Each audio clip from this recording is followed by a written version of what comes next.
அனைவருக்கும் வணக்கம். மனிதனுக்கு இந்த உடல் கிடைத்தது ஒரு மிகப்பெரிய வரப்பிரசாதம்.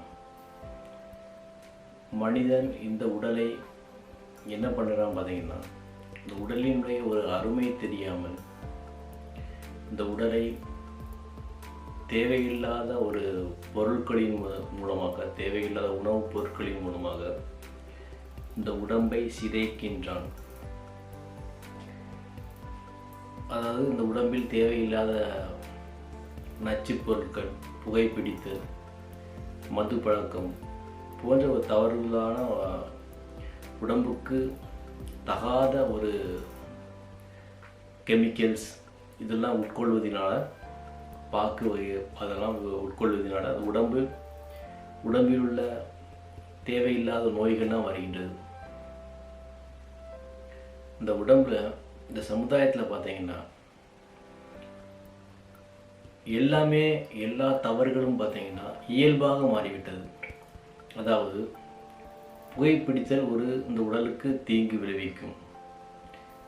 தியேட்டரில் அரசாங்கம் எல்லாமே போடுறாங்க, புகைப்பிடித்தல் உடல் நலத்துக்கு தீங்கு விளைவிக்கும்னு போடுறாங்க. ஆனால் பார்த்தீங்கன்னா அனைவருமே 60% புகைப்பிடிக்கிறாங்க. அப்போ எல்லாருமே புகைப்பிடிக்கும் பொழுது இந்த சமுதாயத்தில் புகைப்பிடித்தல் என்பது ஒரு இயல்பான ஒரு விஷயமாக மாறிவிட்டது. சமுதாயத்தில் எல்லாரும் தவறு பண்ணுறாங்க. அப்போ அந்த தவறு என்பது என்ன ஆகிட்டு, தவறு என்பது ஒரு இயல்பானதாக மாறிவிட்டது. தவறு செய்யாமல் ஒருத்தர் இருக்கின்றன அப்படின்னா என்ன பண்ணுறாங்க, ஆச்சரியமாக அதை பார்க்குறாங்க. தவறுகள் செய்கிறவனை இயல்பானவன் என்று கருதுகிறாங்க. தவறுகள் செய்யாமல் எந்த ஒரு தீய பழக்கமும் இல்லாதவனை ஆச்சரியமாக பார்க்குறாங்க. இந்த சமுதாயம் என்பது இந்த அளவுக்கு மாறிவிட்டது. இந்த உடலில் ஒரு பாதிப்பு வரும்பொழுது தான் மனிதன் என்ன பண்ணுறான், ஐயோ மனிதனுக்கு இந்த உடலானது நோய் வந்து விட்டது என்று கஷ்டப்படுகின்றான். உடல் ஆரோக்கியமாக இருக்கும்போது அதை எவ்வாறு அந்த ஆரோக்கியத்தை தக்க வைத்து கொள்ள வேண்டும் என்பது அவனுக்கு ஒரு பொருட்டே இல்லை. இந்த உடலுக்கு நோய் வரும்பொழுது தான் உடலினுடைய அருமை தெரிகிறது. நோய் வந்துவிட்டது என்ற ஒரு கஷ்டம், துன்பம் எல்லாம் வருது. அது வரைக்கும் எந்த ஒரு இதுவும் கிடையாது. மனிதன் இந்த அளவுக்கு ஒரு அறியாமையில் இருக்கின்றான். இந்த உடம்பு பார்த்தீங்கன்னா மிகவும், இந்த சித்தர், கடுவெளி சித்தர், அவர் பார்த்தீங்கன்னா மிகவும் ஒரு அழகான தன்னுடைய பாடல் வரிகளிலே கூறுறார். என்ன கூறுறாரு பார்த்தீங்கன்னா, ஒரு பாடலாக பாடியிருக்கிறார். இந்த உடலினுடைய மகத்துவம் பற்றி மனிதர்களுக்கு புரியவில்லை. அந்த மனிதர்கள் எவ்வாறு அந்த உடலை அருமை தெரியாமல் உடலை எவ்வாறு வீணடிக்கிறார்கள், உடலை எவ்வாறு பாதிப்படைய செய்கின்றார்கள் என்பதை இந்த கடுவெளி சித்தர் ஒரு அழகான ஒரு பாடலின் மூலமாக கூறுகின்றார்.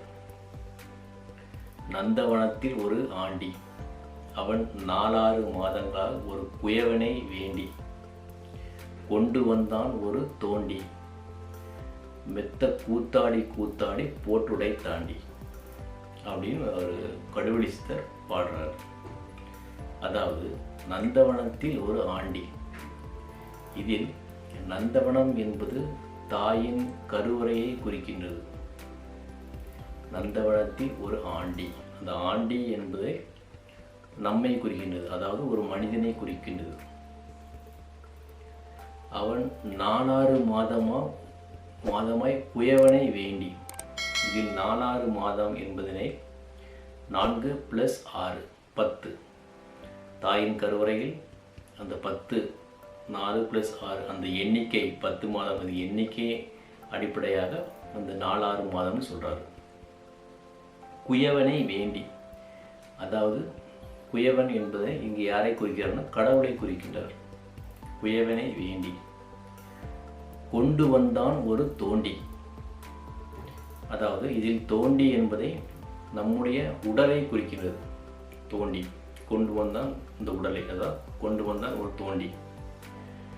மெத்த கூத்தாடி போட்டு உடை தாண்டி, என்ன பண்ணுறான், அந்த உடலினுடைய மகத்துவம் தெரியாமல் அதனை போட்டு உடைத்தாண்டி சொல்கிறார்.